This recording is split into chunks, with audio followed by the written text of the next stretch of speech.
যেহেতু বন্ধুরা আমার এই চ্যানেলে এখন ভিভো এর পুরো সিরিজ চলছে। ভিভো V60e নিয়ে আগের ভিডিওতে কথা বলেছিলাম। আজকের এই ভিডিওতে কথা বলবো ভিভো T4x। তো আমার হাতে T4x চলেছে, যেটা বিবিডি সেলে আমি কিনেছি, ততদিন থেকে ইউজ করছি। আর এখন দিওয়ালি সেল চলছে, সেই একই সেম প্রাইসে পেয়ে যাবে। 12-13 হাজার টাকার মধ্যে এই ফোনটি পেয়ে যাবে। 12-13 হাজার টাকার মধ্যে আমি বলবো এটা one of the best phone, মানে বেস্ট ফোনই বলতে পারো। কারণ T4x যা যা ফিচার্স দিচ্ছে সেগুলো কিন্তু সবগুলোই ভ্যালু ফর মানি দিচ্ছে। তো কারো যদি 12-13 হাজার টাকা বাজেট থাকে তাহলে এই ভিডিওটা এবং এই ফোনটা অবশ্যই দেখবে। আর এই ফোনটার ডিমান্ড কিন্তু প্রচুর হাই। বিবিডি সেলেও এই ফোনের ডিমান্ড ছিল, দিওয়ালি সেলেও এই ফোনটার কিন্তু ডিমান্ড আছে। এই ফোনটি আমি লাস্ট কয়েকদিন ধরে ইউজ করছি, তাই ফুল এক্সপিরিয়েন্স আমি শেয়ার করতে পারবো, তোমার কিনতেও সুবিধা হবে। তো প্রথমে দেখে নেব এই ফোনটির একটি ছোট আনবক্সিং, তারপরে এই ফোনটি রিভিউ দিকে যাওয়া যাবে। তো দেখতেই পাচ্ছ হোয়াইট বক্স। তো বেশি না দেরি করে ফোনটিকে দেখে নিয়ে যাক। তো তারপর সেই ফোন লুকটাও কিন্তু ভালো, লুকটা ঠিকই আছে। তারপর আছে ডকুমেন্টসের জ্ঞান, তারপর আছে হোয়াইট কেস, যেটা কিছুদিন পরে হলুদ হয়ে যাবে।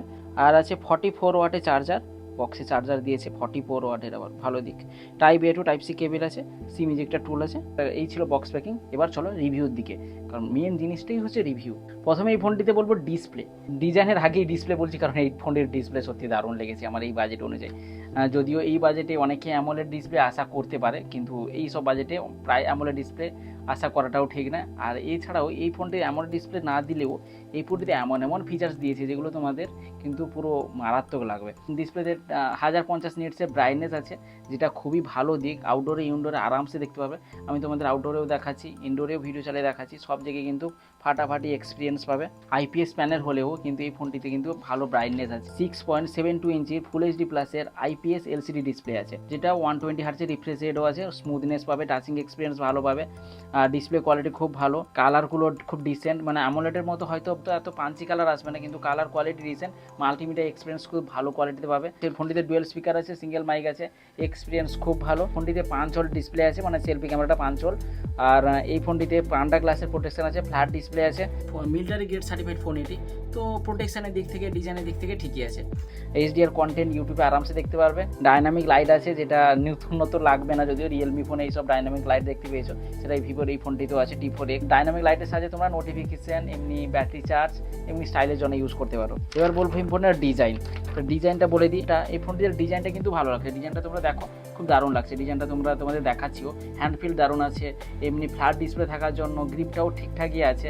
তারপরে ফ্রেমটা এবং ব্যাকটা পলিকার্বনেট ব্যাক, আর ম্যাট ফিনিশ আছে, তাই ফিঙ্গারপ্রিন্ট পড়বে না। আর গ্লসি লুক আউটডোরে কিন্তু ভালো লাগবে দেখতে। আর 8mm এর থিকনেস আছে, বড় ব্যাটারি লাইফ থাকা সত্ত্বেও 8mm এর থিকনেস আছে। এবার বলবো এই ফোনে ব্যাটারি 6500 mAh এর ব্যাটারি আছে, 44 ওয়াটের চার্জার আছে। তো 44 ওয়াটের চার্জার কিন্তু বক্সেই পেয়ে যাবে। তবে এই ফোনটির ব্যাটারি টেস্ট আমি করেছি, ব্যাটারি টেস্টে খুব ভালো এক্সপিরিয়েন্স পেয়েছি। 1 থেকে 1.5 ঘন্টায় তোমরা ব্যাটারি ফুল চার্জ করে নিয়ে তোমরা 1.5 দিন তো আরামসে ইউজ করতে পারবে। কন্টিনিউ 4K ভিডিও চালিয়ে রেখেছিলাম 7 ঘন্টা মতো। তবে হেভি ইউজে 69% পর্যন্ত ব্যাটারি গিয়েছিল। তো ব্যাটারি কিন্তু ঠিকই আছে। তোমাদের 4Kতে সারাদিন ধরে 7-8 ঘন্টা ভিডিও চালালে তো একটু না একটু ব্যাটারি যাবেই। তো ব্যাটারি হেলথ কিন্তু এই ফোনটিতে ঠিক আছে। লং জার্নিতে আরামসে ব্যাকআপ দিয়ে দিবে। কেউ হয়তো ফোনটি নিয়ে সারাদিন ইউজ করতে চাও, আরামসে ব্যাকআপ দিয়ে দিবে। এবার বলবো এই ফোনের প্রসেসর। একটি ফোনের পারফরমেন্সের জন্য প্রসেসরটাই দরকার। তো এই ফোনটিতে প্রসেসর কিন্তু ভালো দিয়েছে। প্রসেসর একটা স্পেশাল জিনিস আছে, সেটা বলছি। এই ফোনটিতে ডায়মেনসিটি 7300 এর প্রসেসর আছে, যেটা 5G প্রসেসর। এবং এই প্রসেসরে সবথেকে মেন ব্যাপার হচ্ছে এই ফোনটিতে থেকে দারুণ লেগেছে, যেটা UFS 3.1 এর স্টোরেজ টাইপ দিয়েছে। মানে ভাবো ভিভো ভিভ সিরিজের ফোনগুলোতে যেরকম V50, V60, এই সব ফোনগুলিতে UFS 2.1 দিচ্ছে, 2.2 দিচ্ছে, কিন্তু এই ফোনটিতে UFS 3.1, যার বাজেট কিন্তু 13,000 টাকা। আর ভি সিরিজে ওই ফোনগুলোর বাজেট 30,000 প্লাস। তো 30,000 টাকা বাজেটে আমরা স্টোরেজ টাইপ 2.2 পাচ্ছি, 2.1 পাচ্ছি। কিন্তু এই লো বাজেটে 13-14,000 টাকার ফোনের মধ্যে ভিভো কিন্তু UFS 3.1 স্টোরেজ টাইপ দিচ্ছে। কোনো ভালো এক্সপিরিয়েন্স কিন্তু পাবে, দারুণ ব্যাপার। আর এই ফোনটিতে LPDDR4X এর র্যাম টাইপ আছে, র্যাম ম্যানেজমেন্ট খুব দারুণ। আর এই ফোনটিতে কোনো হিটিং ইস্যু নেই, 86% CPU থ্রটলিং আছে কোনো। আর হেভি ইউজে কিন্তু এত হিট হয়নি। আপ টু 60 FPS তোমরা BGMI খেলতে পারবে। তবে এটা গেমিং ফোন নয়, তাও কিন্তু ডিসেন্ট গেমিং করতে পারবে, তাতেও কিন্তু হিটিং ইস্যু নেই। আর অ্যানিমেশন খুবই স্মুথ, র্যাম ম্যানেজমেন্ট খুব ভালো। আর এই বাজেটে এমন পারফরমেন্স কিন্তু খুব অবাক করা ব্যাপার। বিশেষ করে ভিভোর কাছ থেকে এমন পারফরমেন্স পাবো এটা কিন্তু আশা করিনি। সিরিজটা এই ফোনেই পেয়েছি। তো সে Dimensity 7300 processor, UFS 3.1 storage type, LPDDR4X এর র্যাম টাইপ, এগুলো কিন্তু ফোনটির পারফরমেন্স লেভেলকে একটু হাই লেভেলে নিয়ে গেছে। ভিভো T3 সিরিজের থেকে তো আপগ্রেড প্রসেসর এবং ভালো প্রসেসর। এবার বলবো এই ফোনের ক্যামেরা কিন্তু ডিসেন্ট। ভিভোর ফোন সবসময় ক্যামেরা ভালো হয়, ভি সিরিজ ও এক্স সিরিজ এগুলো ঠিক আছে, কিন্তু এই ফোনটিতে ক্যামেরা কিন্তু ডিসেন্ট। বাজেটটাও দেখতে হবে, ক্যামেরা কিন্তু ডিসেন্ট। কোনো আলট্রা ওয়াইড সেন্সার নেই, 50 মেগাপিক্সেলের মেন ক্যামেরা আছে আর 2 মেগাপিক্সেলের এমনি ক্যামেরা আছে, যেটা কোনো কাজের না।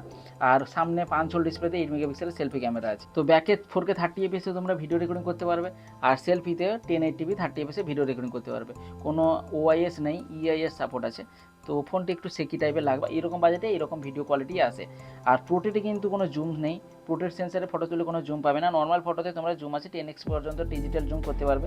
কোয়ালিটি কিন্তু ভালো ফটো আসে, ডিটেলস কিন্তু ঠিক আছে, নর্মাল হিউম্যানও ভালো কাজ করবে। কালার শিফট কিন্তু হালকা আছে, মানে 1x থেকে 2x গেলে একটু কালার শিফটিং হবে, আর ভালো কালার আসবে কিন্তু। আর সেলফি কিন্তু খুব শার্প, ফেস কালারটা পুরো ন্যাচারাল আসবে, অত বিউটিফাই করছে না, খুব ভালো দিক। আর ভিডিও স্যাম্পল তোমাদের দেখিয়ে দিচ্ছি, এটা যেটা দেখছো 4K তে 30 fps ব্যাক ক্যামেরাতে তোলা স্যাম্পলটা দেখে নাও। রিয়াল ক্যামেরাতে 4K ভিডিও রেকর্ডিং দিয়েছে, 4K কোয়ালিটি ওকে, জুমও আছে 2x পর্যন্ত, হ্যাঁ OIS নেই।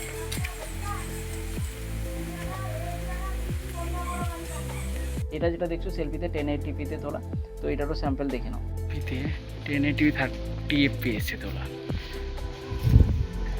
Vivo T4x ভিভোর মান রেখেছে। ক্যামেরা কিন্তু এই ফোনটিতে ডিসেন্টই পাবে, বাজেট অনুযায়ী ঠিকই আছে। আর এই ফোনটিতে 8টি 5G ব্যান্ড আছে, যদিও ভারতে আরামসে 5G চলবে, তবে আর একটু 5G ব্যান্ড বেশি দিলে ভালো হতো। আর এয়ারটেল জিও আরামসে চলবে, আমি চেক করে দেখেছি, এয়ারটেল জিও আরামসে চলবে। আর আইআর ব্লাস্টার আছে, সাইড মাউন্টেন ফিঙ্গারপ্রিন্ট সেন্সার আছে। ফোনটিতে IP64 আছে। ফোনটি 3টি ভেরিয়েন্টে ভারতীয় মার্কেটে লঞ্চ করেছে। একটা হচ্ছে 6GB RAM 128GB স্টোরেজ, যার দাম মোটামুটি 13,500 টাকা দেখাচ্ছে, তবে তোমরা অফার অ্যাপ্লাই করে অনেক কমে পেয়ে যাবে। আর একটা আছে 8128, যেটার দামও 15,000 14,000 14,500 টাকা দেখাচ্ছে, অফারে পেয়ে যাবে। আর 8256 বড় সব থেকে ভেরিয়েন্ট, সেটাও 15-16 হাজার টাকার মধ্যে পেয়ে যাবে। যদি কারোর বাজেট এমনি নর্মালি 13-14 হাজার টাকা থাকে, তাহলে এই ফোনটি তার ক্ষেত্রে একটা কিলার ফোন হবে এবং ভ্যালু ফর মানি ফোন হবে। কারণ এই ফোনটিতে আমি কী কী ভালো জিনিস পাচ্ছি, একটা হচ্ছে প্রসেসর খুব ভালো পাচ্ছি এই বাজেটে। তারপরে হচ্ছে এই ফোনটির ডিসপ্লে মোটামুটি অ্যামোলেড না হলেও কিন্তু ব্রাইট ডিসপ্লে পাচ্ছি। আর ব্যাটারি 6500 mAh বিগ ব্যাটারি, মানে এটাও ভালো দিক। আর প্রসেসর তো বলেইছি, আর ডিজাইনটা ঠিকই আছে, শুধু ক্যামেরা একটু ডিসেন্ট পাবে। ক্যামেরাটা হয়তো এই বাজেট অনুযায়ী ঠিক আছে, কিন্তু ডিসেন্ট কোয়ালিটি ক্যামেরা পাবে। কারণ এই ফোনটি যখন লঞ্চ করেছিল তখন বেশি প্রাইসে ছিল, তখন একটু আধটু অনেকে কম্প্রোমাইজ করেছে, কিন্তু এখন যে প্রাইসে ফোনটি পাচ্ছ সেটা কিন্তু পুরো কিলার প্রাইসে পাচ্ছ। তো অবশ্যই এই ফোনটি চেক আউট করবে। আর ভিডিওটি যদি ভালো লেগে থাকে তাহলে অবশ্যই লাইক করে দিও। আর এই ফোনে কোন ফিচার্সটা তোমার সব থেকে বেশি ভালো লেগেছে এবং ভ্যালু ফর মানি লেগেছে, সেটা অবশ্যই কমেন্ট বক্সে জানিও। তোমরা কমেন্ট করলে অবশ্যই ভালো লাগবে, এবং এই ভিডিওতে আরও বেশি সাপোর্ট দিলে, সাবস্ক্রাইব করে পাশে বেল আইকনটাও প্রেস করে রাখলে আমার ভালো লাগবে। তো নতুন নতুন ভিডিও করতেও একটু মজা আসবে। তো আজকের ভিডিওটা এই পর্যন্ত। ভিডিওটি যদি ভালো লেগে থাকে তো অবশ্যই শেয়ার করে দাও। আর দেখা হবে তাহলে নেক্সট ভিডিও ভিভোর T4 একটা ফোন নিয়ে, মানে ভিভোর সিরিজ চলছে, পুরো ভিভোই টানবো পুরো। তো ভিভো T4 পরে ভিডিওতে আসছে। তো সবাই ভালো থাকবে, খুশি থাকবে, এবং কালী পূজা আসছে, তাই সবাই ভালো করে এনজয় করবে।